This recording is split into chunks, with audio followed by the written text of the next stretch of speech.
Of Muhammad, he will be an unparalleled, unequaled leader. He will come out of a crisis of turmoil. He will take control of the world. He will establish a new world order. He will destroy all who resist him. He will invade many nations. He will make a 7-year peace treaty with the Jews. He will conquer Israel and massacre the Jews. He will establish Islamic world headquarters at Jerusalem. He will rule for 7 years, establish Islam as the only religion. He will come on a white horse with supernatural power. He will be loved by all people on earth. So Jesus will return. Yes, Muslims believe that Jesus will come again. They believe in the return of Jesus. Not the true Jesus. The Jesus of Islam, not God, didn't die, didn't rise, didn't provide a sacrifice for sin. But he does return. He's a prophet. And he comes back, and he has one purpose when he comes back, and that is to assist and aid the Mahdi. He returns, listen to this, as a radical Muslim. Bismillahirrahmanirrahim. Apa kabar Qofizan semuanya? Semoga kita selalu dalam lindungan Allah Subhanahu wa taala. Qofizan semuanya. Alladzina atainahumul kitaba ya'rifunahu kama ya'rifuna abna'ahum. Orang-orang yang kami berikan kepada mereka kitab, yaitu orang-orang Yahudi dan orang-orang Nasrani, mereka mengetahui kebenaran Muhammad seperti mereka mengetahui tentang anak-anak mereka sendiri. Mengerti ciri Nabi Muhammad, mengerti ajaran Nabi Muhammad, mengerti semua yang disampaikan oleh Nabi Muhammad adalah kebenaran.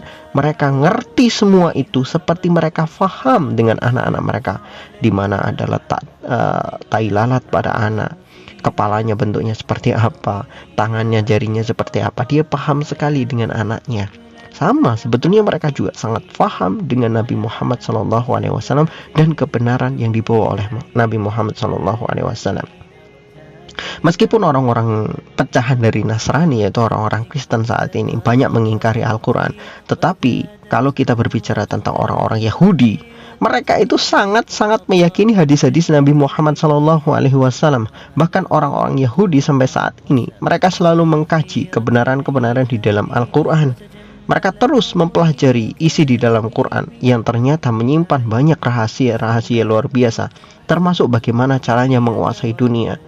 Mereka orang-orang Yahudi itu belajar dari Al-Quran cara menguasai dunia, yaitu dengan ilmu pengetahuan.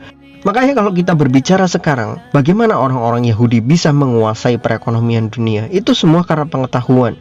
Google, Facebook, kemudian peralatan-peralatan canggih, kemudian sistem perbankan dan lain sebagainya, itu dikuasai semua oleh orang-orang Yahudi. Mereka menguasai dunia dengan pengetahuan. Karena pengetahuan itulah mereka mampu menguasai dunia, seperti dulu yang diajarkan oleh Nabi Sulaiman alaihissalam. Ketika Nabi Sulaiman ditawari oleh Allah Subhanahu wa taala, ada harta, ada kekuasaan dan ada ilmu, Nabi Sulaiman memilih ilmu. Maka dengan memilih ilmu, maka Nabi Sulaiman menguasai harta dan menguasai jabatan, menguasai kerajaan. Itu juga yang dilakukan oleh orang Yahudi saat ini.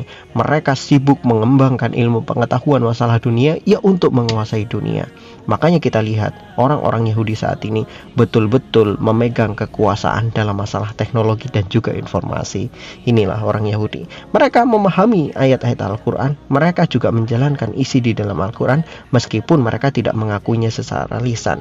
Tetapi ada juga beberapa pernyataan-pernyataan orang Yahudi yang memang sangat mengejutkan. Mereka betul-betul yakin dengan hadis-hadis Nabi Muhammad SAW. Contoh, ketika mereka orang-orang Yahudi saat ini menanam pohon gorkot, ramai-ramai pohon gorkot itu ditanam oleh orang-orang Yahudi. Coba kita berpikir secara logika. Kalau orang-orang Yahudi itu niatnya adalah reboisasi, mohon maaf, bukan reboisasi ya, tapi niatnya adalah go green, menjadikan bumi mereka menjadi lebih hijau. Tentu tanaman yang harusnya ditanam itu tanaman menghasilkan buah atau menghasilkan sesuatu yang bernilai rupiah atau nilai uang itu. Tetapi kenapa harus pohon gorkot? Pohon gorkot itu hampir nggak bisa dimanfaatkan. Buahnya juga bukan buah yang untuk dikonsumsi meskipun bisa dimakan. Kayunya juga bukan untuk kayu-kayu untuk bangunan. Enggak seperti itu. Pohon gorkot itu lebih terkenal seperti pohon-pohon yang tumbuh di tanaman liar saja. Bukan buah-buahan. Bukan tumbuhan yang menghasilkan fulus. Bukan. Tetapi hanya tumbuhan-tumbuhan liar gitu aja. Tetapi kenapa mereka ramai-ramai menanamnya?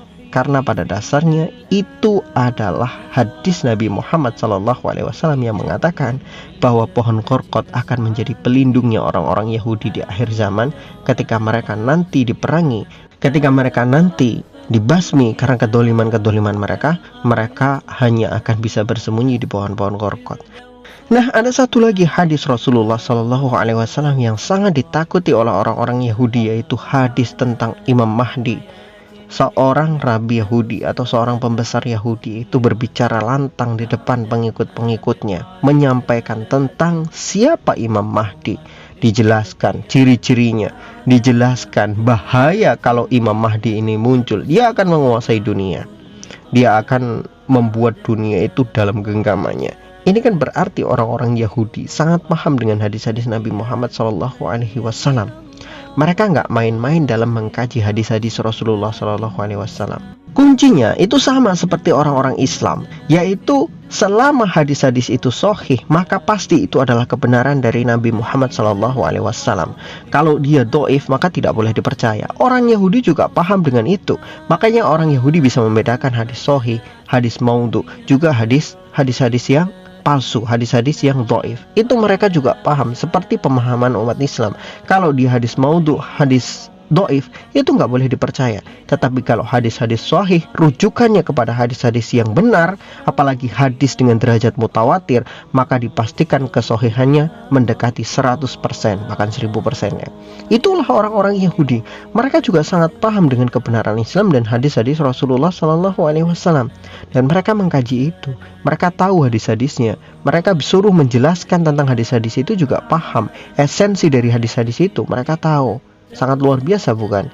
Jadi artinya orang Islam dalam mengkaji hadis Rasulullah SAW, biasanya orang Islam hanya taraf mengkaji saja, tetapi justru orang Yahudi itu tarafnya sudah melakukan, mengantisipasi. Sebagai contoh tadi kita katakan pohon korkot, itu kan sudah mengantisipasi.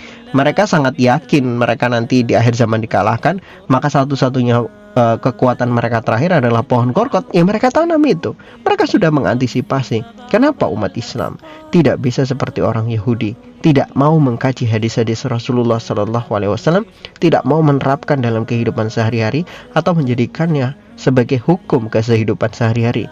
Padahal janji-janji Allah dan Rasulnya dalam Quran, dalam hadis itu sangat jelas sekali. Kenapa umat Islam justru malah tidak bisa percaya? Orang Yahudi saja percaya, kan? Aneh, kan? Wallahu a'lam bishawab. Semoga bermanfaat.